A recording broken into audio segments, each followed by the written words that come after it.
Hey guys, it's Cole Watkins with the Bridge Group, and today we're going to be talking about the 5 stages of growth as an agent. Is this an exhaustive list?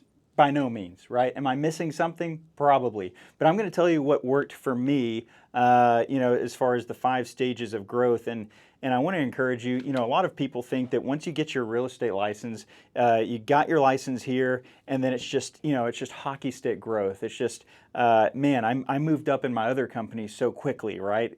You did, but you also had so many other things that were put into place for you, like structure, like a time that you had to be there, and if you weren't, you would get fired, right? You had someone giving you a task list, and you were just knocking things off on that task list, possibly at a high level. Here, it's not necessarily the same. Substitute the word realtor or real estate agent for entrepreneur or business owner, or you're your own boss, right? Your boss is the person looking back at you in the mirror. So we think that we're just going to take off right in the very beginning, and some real estate freaks actually do, right? But the majority, 87%, do not, probably higher, but 87% is the failure rate. So if this was the trajectory of the growth of the average agent, the everyday agent, I don't think that we would have that 87% failure rate, right? But you think that, okay, I'm gonna make a post on Facebook, social media, Instagram, TikTok, whatever. All of my family and friends, they're going to use me. There's business there. And then they're going to refer business to me. There's business there. And then my broker is promising me all of these high quality leads, online leads. And then we have people just rushing into our office, right? And I get to take first pick at, what leads I want to work with. So there's business there. I'm at 5, 10, 15, 20 pieces of business now. I'm set. That is absolutely not. And if you're a real estate agent right now, and you have been for quite a while, you're laughing at that, because that is absolutely not a realistic idea of how things work. Real estate is, you grow, the growth path is predicated on merit and on experience and successful experience. So just because you've been in the business 20 years does not mean you've had successful experience. You might have only sold 4 to 6 homes a year, right? Is that successful? Maybe to you. Maybe it's a very high price point. For me, volume is always the answer. So let me kind of show you a little bit about like what this growth path looks like, right? This is kind of what the growth path looks like. And I don't know if that's 4 or 5, but we're going to start off here. And this is learning a skill. You have to start out here. This is first base. Learning a skill is number one. And what is that skill? That skill is sales. Okay? And this involves conversion. Okay? This involves managing your CRM. This involves follow-up. This involves communication. And a lot of people think, oh, well, I got to have an elevator pitch. I got to pitch people. I got to, get this down. I got to be like in the boardroom, right? I got to be, like this influencer kind of person. That's not what I mean by communication. By communication, I mean asking the right questions and listening. That's what I mean by communication. More listening than actually talking. So this sales skill has to be built, right? And think of the sales skill as a muscle. And step number 2 is mastery. You have to master the skill, okay? So mastery of sales skill just means that you're doing it more often. The way to do that is reps, okay? If you're going into the gym, you want to build a better physique, you want to put on more muscle, burn more fat, then you're going to have to do a volume of reps. Okay? You're not going to just go into the gym and lift, the bar 5 times and say, I'm good, I did it, I'm going home, right? That's not going to do anything for you. Really, it's going to mismanage your expectations. So what I see a lot of agents do is they come into real estate, they do an open house, no one comes to the open house that day, and they say open houses don't work. They knock 3 or 4 doors, someone opens the door and says, no soliciting, get out of here. And they say door knocking doesn't work. They make a few calls, someone yells at them, okay, says the same thing, calling doesn't work. It all works. Every single real estate or lead gen activity absolutely works. You're just doing it wrong, and you haven't done it enough. Give yourself a fair chance, right? So master that skill. You have to do the reps, hundreds of reps. My first 2 years in real estate, I did not miss a weekend of open houses, Saturday and Sunday, and I would go on vacation 5, 6 times, but I would not miss Saturday and Sunday because that was my lead gen, at least the majority of it, along with door knocking and networking, right? So mastery of that skill, I built up that skill so fast because I never missed a weekend of open houses. Now, you have an agent that is only doing 1 open house a month, it's going to take you forever to come up to the mastery of my level because it's taking you a long time to have those reps. If that makes sense, master the skill. And let's talk about what that looks like. Ryan Pineda has something called make, manage, multiply. And that's kind of what we're talking about today. Make is this part right here. And make, you should make 250K in this area. Now, if you have not made 250K, you have not reached mastery.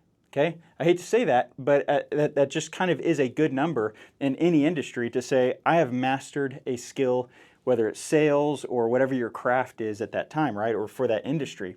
But in real estate sales, it is conversion, CRM, follow-up, communication. And then after that, we're going to be learning how to, number 3, leverage our time.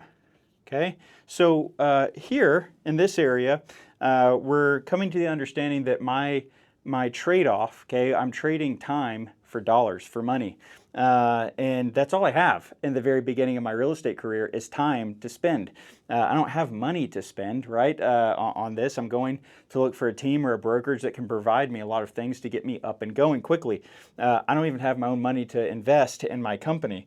So I'm trying to trade my time for money. Here, because I've mastered this skill, I'm running out of time. My calendar is getting very, very close together and short.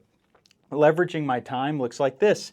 I'm going to hire people to do the non-income producing activities. So there are income producing activities, non-income producing activities. I want to take all of my time and put it into the income producing activities box. And what is that? It's sales. Okay, it is prospecting, it is lead gen, it is follow-up.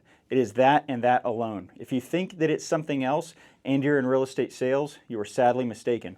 Leveraging your time means hiring people to do the non-income producing activities, which is contract work, right?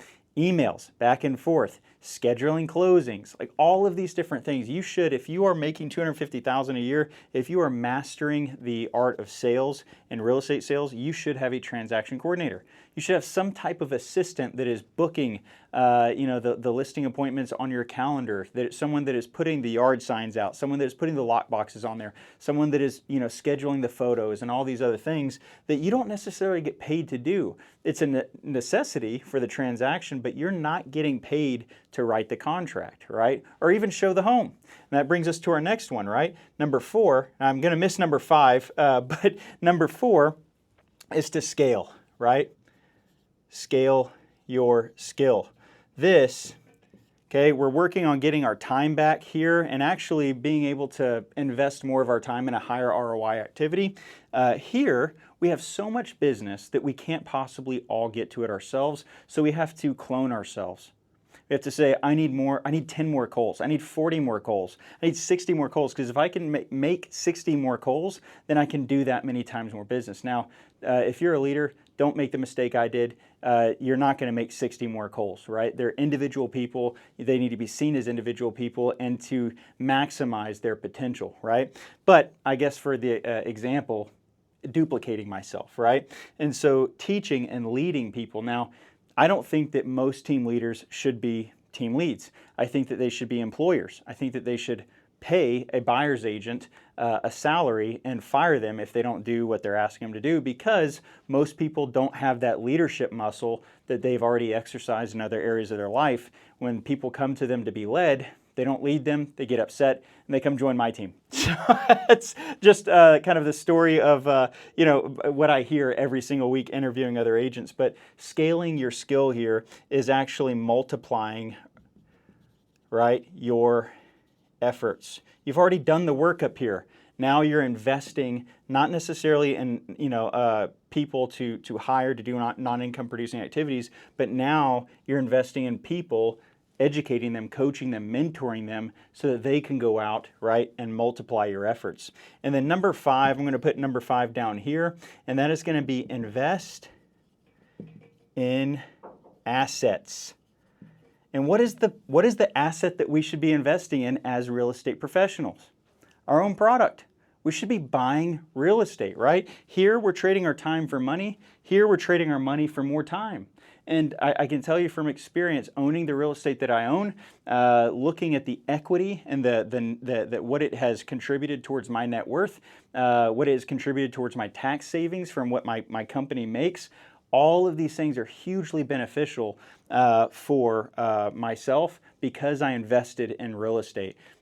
You're looking at properties hopefully every single day, every single week, and you're going to come across so many opportunities. I kick myself for passing the opportunities that I've passed in times past. But if you look at those properties as opportunities and you can pick them up for a 6% discount, hey, more power to you. Go for it. I know that I'm going to continue doing that because it has made a massive impact on my life. And I can say that now I'm actually, I'm paying to get my time back. And I'm actually getting my time back because I'm making money truly in my sleep from these passive income producing assets. Look, 2 things. Don't make the mistake that so many make. Focus here. If you're at the starting line, this is where you are. If you think you're here, you're not. You're here. So don't think that you're here when you're here. Make sure that you understand you need to learn a skill, you need to master the skill, and then you can jump into leveraging and coaching. If you're not making this right here, you really don't have any business leading other people that want to make this, right? Doesn't make sense.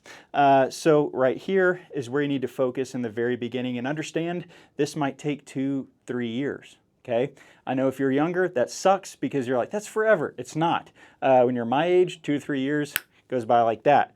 And then the second thing is, Seth Godin said this the other day, I thought it was great. Don't rush, but hurry. Don't rush. And when we say that, get these reps in quickly. Okay, don't rush to get here, but understand that you're going to get to mastery the more reps that you do.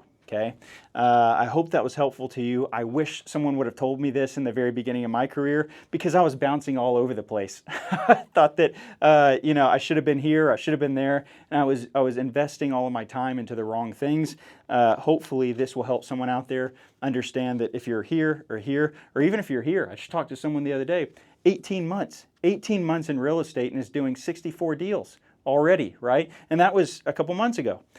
So she's already here at the leveraging your time. It takes some people a little bit longer, some people a little bit faster, but I hope this is helpful to you today. Let me know down in the comments. And if you want the resource I was talking about, non-income versus income producing activities, let me know. Send me a DM, put it in the comments, and I'll send it to you.